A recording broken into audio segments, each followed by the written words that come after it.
একটা নতুন ভিডিওতে আপনাদেরকে স্বাগত। আমি এখন রয়েছি বেলঘুরিয়াতে এবং আমি এখন আপনাদের দেখাবো নবীনপল্লী অধিবাসী বৃন্দের দুর্গাপুজোর প্যান্ডেল এবং ঠাকুর। তো ওনাদের এই বছরের থিম হচ্ছে ইস্কনের মন্দির, নতুন যে ইস্কনের মন্দিরটা হচ্ছে।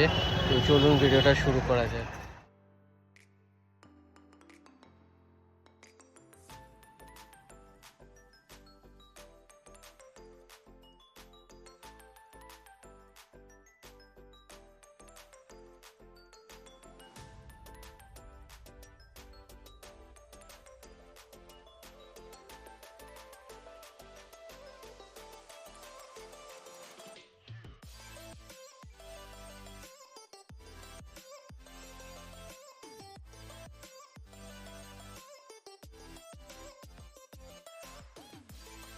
সুন্দর করেছে কিন্তু নবীনপল্লী অধিবাসী বৃন্দের ঠাকুর এবং প্যান্ডেল। এটা ওনাদের 75তম বর্ষ।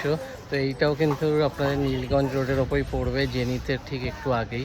তো ভিডিওটা ভালো লাগলে লাইক করবেন, শেয়ার করবেন, পেজটা ফলো করে দেবেন। আবার দেখা হবে নতুন ভিডিও।